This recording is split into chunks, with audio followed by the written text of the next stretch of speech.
friends. It is the 20th of November. It is 6:30 in the morning, and unfortunately, I didn't go to sleep. So my husband and I had a late dinner. We had lasagna.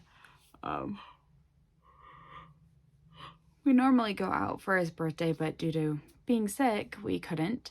So, then we watched a little bit of TV. We were watching Castle, and he fell asleep, and I was gonna go to bed. And then as I was like gathering my things and everything, I watched a Hell's Kitchen episode after he fell asleep because he doesn't watch Hell's Kitchen and I do. But anyways, so as I was gathering my things, he woke up and he was like, "Oh, aren't we gonna have hot chocolate?" And since it was his birthday and everything, I stayed up, and then we watched like 3 episodes of the holiday cookie challenge. And by the time I finally escaped to upstairs,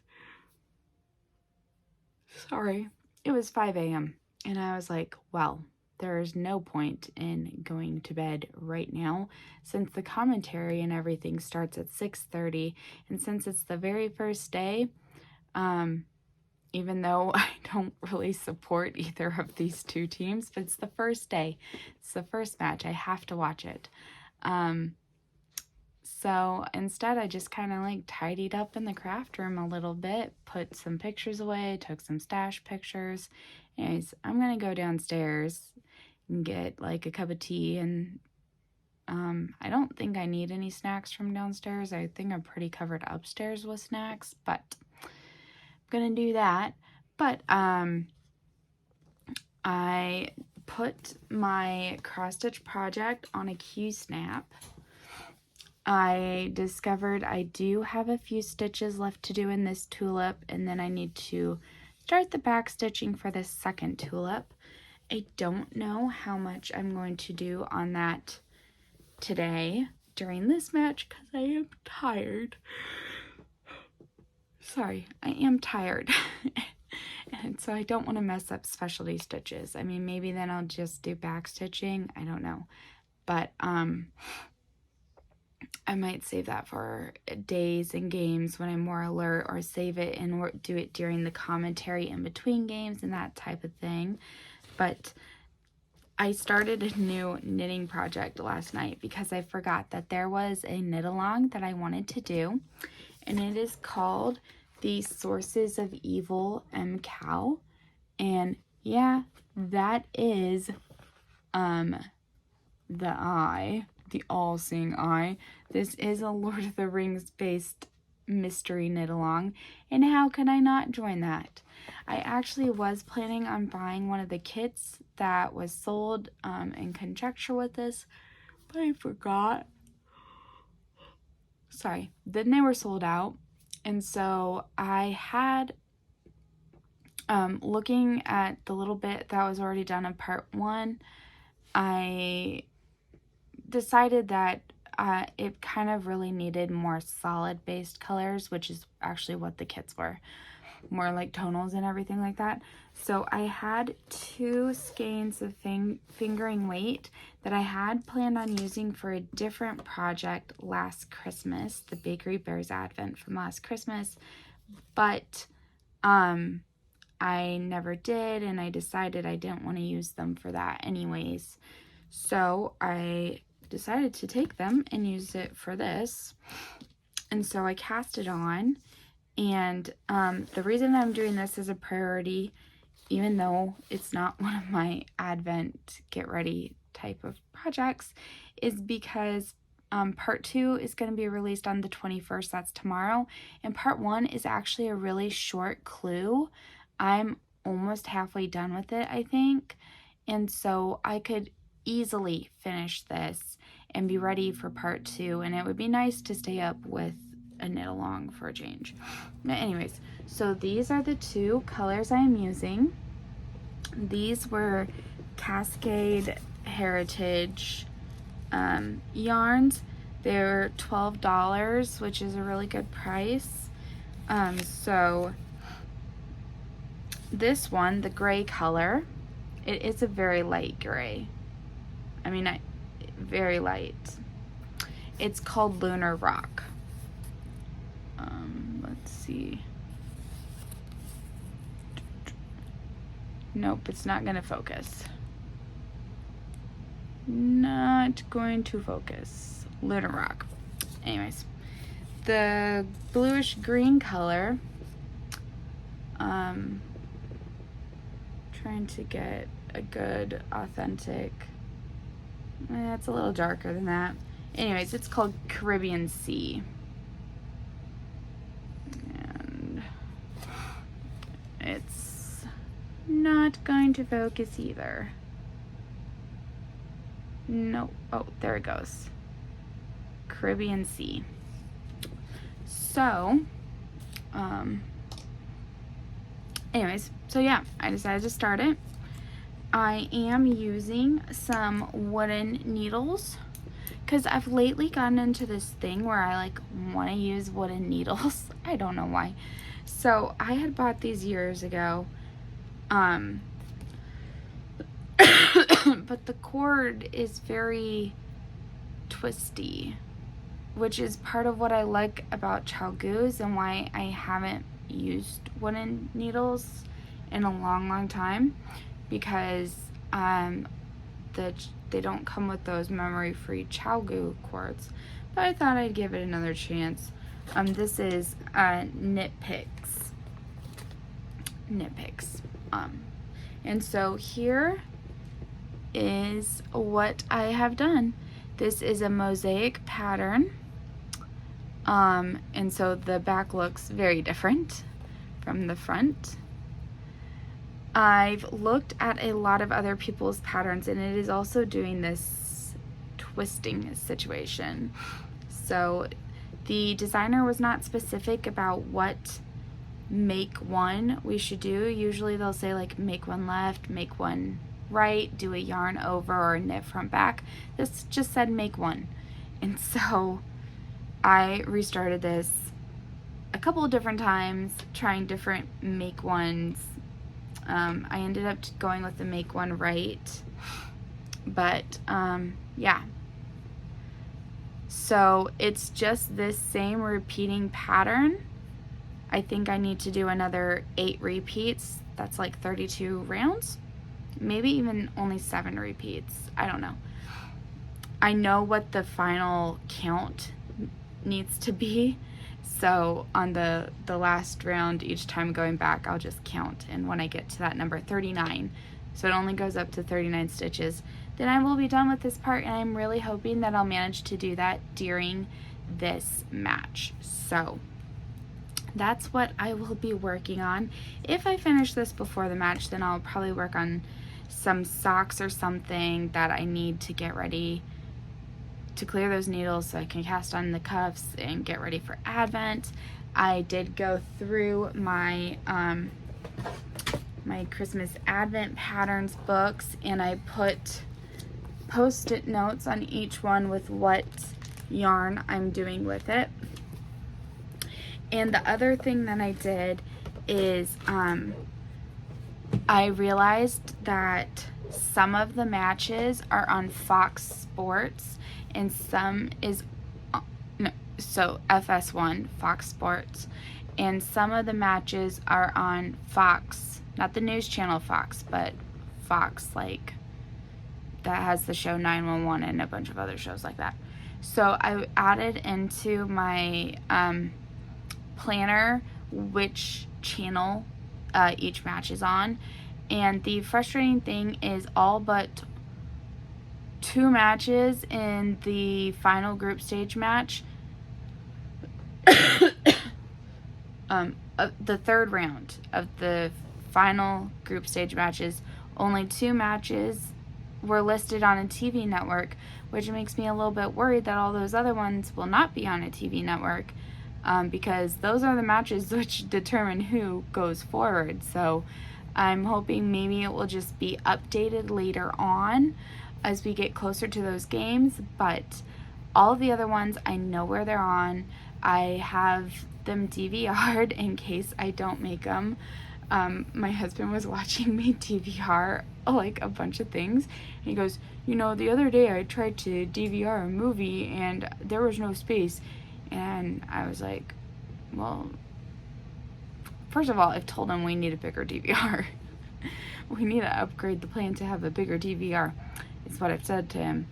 And then I was like, you can just delete things. But I will admit, last Christmas I went overboard and I DVR'd like every Hallmark Christmas movie, and then I didn't watch any of them. So, yeah, I will need to... Okay, this just popped up on the TV. Qatar will face overcrowding troubles. 1.2 million fans are expected. So it seems like a lot of people will actually be going. I don't know if that's a normal amount or less than normal. I very much doubt it's more than normal, but that was interesting to see. Oh, the other thing is, while I was tidying up the room, they had the previous World Cup final game on it, and I was completely wrong.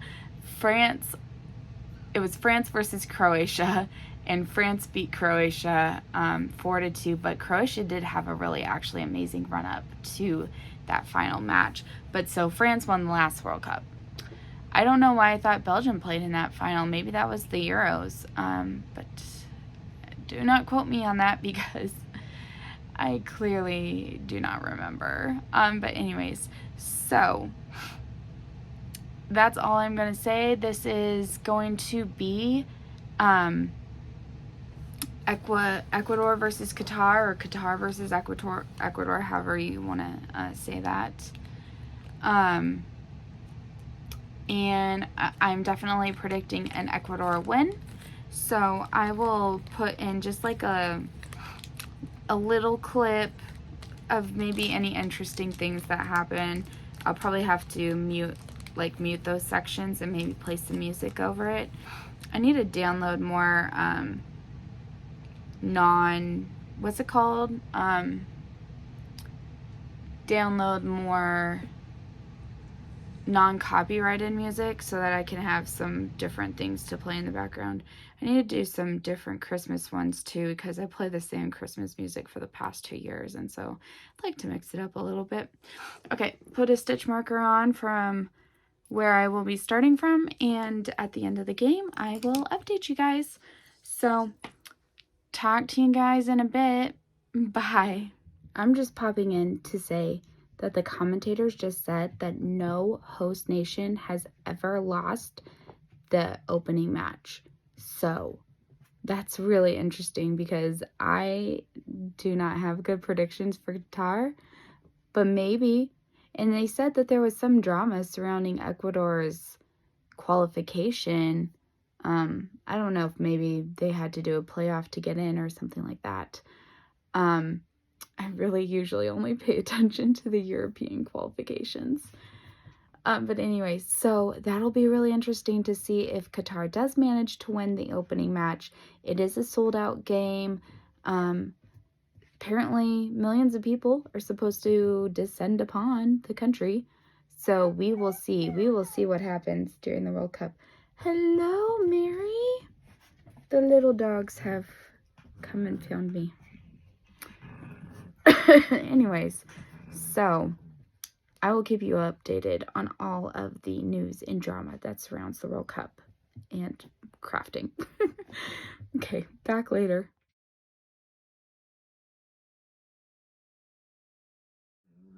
Hey guys, I'm just coming and cutting in here. It is the 21st right now.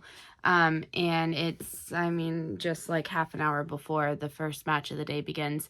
But I'm cutting in on this video because I uploaded the video last night, and unfortunately it did get copyright struck. So they kept highlighting different segments to take out, and I'd take out that segment, and then there would be like 2 more segments. So I just went and deleted all of the footage that showed any clips of anything. So apparently even turning down the volume all the way and talking over the video playing was too much. Even like short, tiny little clips of the players singing national anthem and things like that. So that really sucks. But what I'm going to do instead is try to find an authorized highlight video and include links for those for each of the games going forward. And I just won't include any clips that I take myself on my phone of goals or whatever, which probably will mean less work for me, but I thought it would be more fun for you guys to see what I'm talking about as I'm talking about it. But whatever, it is what it is. And I don't want to lose my channel for copyright strikes about something that's not even the primary focus of my video. So I'm going to insert this here, get it uploaded while the first match is going on, and now we know for the future, right? So thanks for bearing with me, and if you're watching, I hope you enjoy my content. So talk to you guys later. Bye. Okay, match 1 is finished. It ended 2-0 for Ecuador. And honestly, the scoreline should have been a lot higher. It started out in minute 3 that Ecuador scored a goal that was later called offsides. Some kind of weird halo situation going on. I don't know what's causing it. But anyways, so, yeah, it got called offsides, and the only reason it got called offsides is because of new technology that they're using that basically tracks every single player on the whole field, and they're able to do things that will then look and see if a single body part is in an offsides position. And so this was something that never would have been called before because no referee or linesman assistant would have ever seen this before.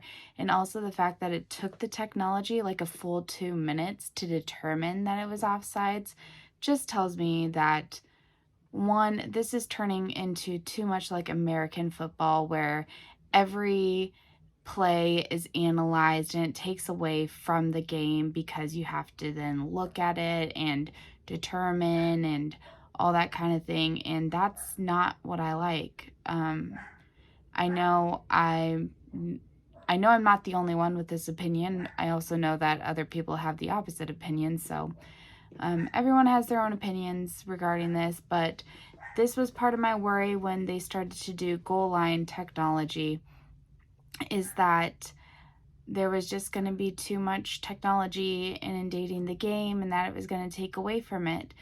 Part of the nice thing about soccer is like, or at least it was, that you kept on playing, and at the end there would be like 2 or 3 minutes added that was for stoppage times, but now you're having to stop and analyze things, and I really just think it's getting out of control. That's my opinion. I do think one of the commentators had a similar opinion. His opinion was actually that he'd like to see more goals in games, and so that when it's tight calls like that, he thinks the advantage should go to the runner, not to the defender. And even that I would agree with more than how it is right now. But yeah, so I thought that goal should have stood, but it was called offsides. Then Ecuador went on to score 2 more. Qatar had 1 corner in the whole game, and it was in the very last minute of stoppage time of the second half. Qatar committed a ton of fouls. They were really aggressive, a lot more than I expected. And Ecuador did a lot better than I expected. They completely commanded the game. I do have them right now in 3rd place in my predictions. Depending on how their game versus, I think their next game is against the Netherlands. I mean, depending on how those things shake up, they could get out of there. Sorry, I'm just so tired. After I finish saying this, I'm gonna go to take a nap. But yeah, they could make it out of the group, and I would be really impressed with them if they did. So yeah, that's my basic roundup. It is unfortunate, but apparently, according to the commentators, a lot of Qatari fans didn't even come back for the second half. And I think that's really disappointing because, one, they were only 2-0 down at halftime, and a lot of teams rally in the second half. And so, especially when you're the home team and so much pressure has been put on you, you really need the supporting and backing of your fans. They tend that can really give you the extra motivation to push forward. And it's disappointing that the Qatari fans were not able to provide that for their team. So I hope not to see a lot of that in the upcoming games. Fans really are just such a huge part, and yeah, so that is sad. The opening ceremony, which I hope to be able to put in a few clips, although I'm thinking, I haven't done it yet, but I'm thinking I'll turn the volume like really low down and then narrate over because I don't want to be copyright struck. But the opening ceremony was really nice. It was really enjoyable. And I thought that, yeah, it was really good. So I hope you enjoyed the little clips. Sorry. Oh my gosh. I thought maybe I would edit this, but no, I need to take a nap first. I mean, I'll edit it before uploading, but I need to take a nap first. So I didn't do any cross stitch. Yeah, I didn't do any cross stitch. I was trying to decide, do I preview tomorrow's matches, but I'll talk about the crafting I did do. However, I did finish the first clue in the Source of Evil M-Cow. So the next part is released tomorrow. I don't know if it will be released in time for the matches or when it will go up, but when it next goes up, I will definitely work on that. This is what the front looks like. So I worked from here all the way to there during the game. Isn't that such a cute little gnome? Anyways, so I'll move that up now that I've showed you guys. But yeah, so this is a mosaic knitting project. So that means that you slip stitches and that provides the color work. This is what the back looks like, which is really different than the front, as you can see. It is curling a lot more than I would like, unfortunately. I do wish the pattern had indicated more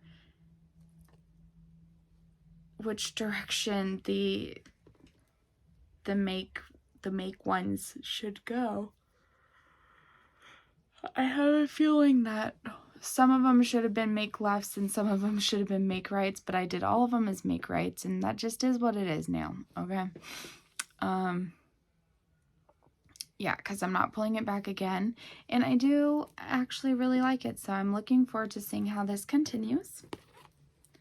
And yeah, it was really, and so far, I'm sure future parts are going to get more difficult, but that was really easy to work on during the match.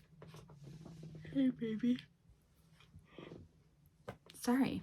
I finished that at just after halftime, and then I pulled out my pumpkin juice lemonade fizz, pink lemonade fizz socks. I started where this stitch marker is, so I'll move them down, and I did 9 rows, rounds. So, oh, there, that looks better. I have 3 more repeats to do, and then I'm at the heel. A repeat is 4 rounds, so 12 more rounds, and then I'm at the heel, which should be no problem since I did 9 in 1/2, so about 45 minutes. So I should finish the rest of this leg during the next match, probably. And then I need to do the heel. So I'm really happy with how quickly this is going. It's a super simple pattern and I really like how it looks. Unfortunately, this is a pattern you can only get by being a Bakery Bears Platinum Patreon member. So you can't purchase it on Ravelry. So if you are interested in this pattern, and all of the Patreon patterns, you can join their Patreon. If you do, I recommend, and this isn't that much cheating because Dan and Kay say this in their own videos. They, like, even if you just join for 1 month at that highest level, you'll be able to download all of them. It also comes with a 30% off Ravelry coupon, which I used and bought like 4 more patterns yesterday, as a matter of fact. And then the exciting thing is that if you do it in December, you'll be able to watch their Advent videos. Instead of making it available to everyone, it's Patreon only exclusive thing that they do. And Kay releases a pattern that comes out like every other day. It's all one pattern, but it's released in mini chunks. And I do actually have my yarn for that already. I need to make sure I have the needles for it though. Oh yes, I do. But what did I do with them? Because I had to buy some DPNs for it, and I'm not familiar with working DPNs. That is scary. But anyway, so I bought them. So I know I do have the needles. I just now need to find it. I need to make myself some Christmassy project bags. That's one of my plans that I hope to do this week. But yeah, so that all my projects will have project bags. The Advent ones. Anyways, so yeah, so I'm really happy with this. I don't know if I'm going to work on this sock until I finish it and then work on the prairie sock, or if I'm maybe just going to go to the leg, make it to the foot, the cuff, and then switch to the prairie sock. I don't know. I'm kind of enjoying this pattern. So yeah, that is my update. I am going to edit this. Oh yeah, sorry. Tomorrow's preview.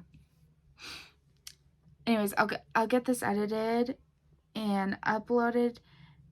If I do any knitting or stitching during any of the commentaries that are on later today, which I have recording because I clearly need a nap,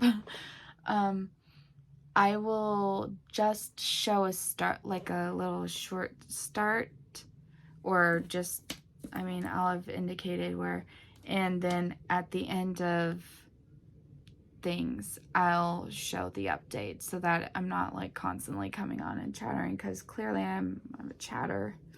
Anyways, so there's 3 matches tomorrow, which means there's no 2 a.m. match. Thank goodness. The first match is at 5 a.m., which means the commentary stuff I think starts at 4, so I'll be getting up probably around 3:45. Just because I don't want to miss anything. I want to watch it all. So the first match is England versus Iran, which clearly I think England is going to win, no problem. Then it will be Senegal versus Netherlands at 8 a.m. I might have to miss the last like 15-20-ish minutes of that because I just didn't even look at the World Cup schedule. When I made a vet appointment for the puppies, they turned 8 weeks old on Friday, which means they need their first set of shots. And then we are going to actually have to be serious about finding them homes. So, yeah, that's gonna be hard. It's gonna suck, but, their time with us has come, and unfortunately, it's going. So, yeah, they'll probably be here at least another week. We haven't actually found homes yet for any of them. But yeah, I'm gonna miss those little girls, and one little boy. Anyways, so that appointment's at 10:20. This match lasted till just about 10 o'clock, so I'm probably gonna have to miss the last 15 minutes to make it to the vet. That also means I'm probably going to miss the beginning of the US versus Wales match, which I predict the US will win, although I'd love for Wales to at least put in a good showing, not get humiliated.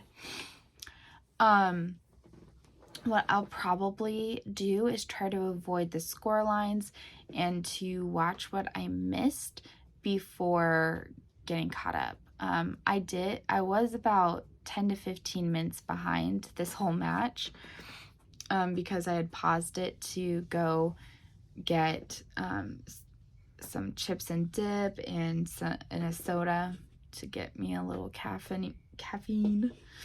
And so even though I was like 15 minutes behind, I wasn't following the score line on an app like I have in the past, which would keep updating me with the scores. And so I wasn't spoiled at all, and I was able to watch it as if it was right on live. So I'm hoping to be able to do that tomorrow as well, which then reminds me that Thanksgiving is coming up. That's the 24th, right? So what matches am I probably gonna miss? Switzerland and Cameroon, Brazil and Serbia, Uruguay and South Korea, and Portugal and Ghana. I may be able to watch most of those matches, but I don't know. We're still trying to sort out our plans for Thanksgiving. But anyways, so, and as I was trying to explain the points, here you can see how it is. So Qatar lost 2-0, so they have 0 points, a -2 for the goal differential, while Ecuador has a +2 and they have 3 points from winning. So that's how it looks like. Anyways, I'm going to go take a nap, then I will edit this, and then I will upload it. And I hope you enjoyed. If you watched, did you enjoy the game? I hope so. And I hope you enjoyed the crafting. I will talk to you guys tomorrow. Bye.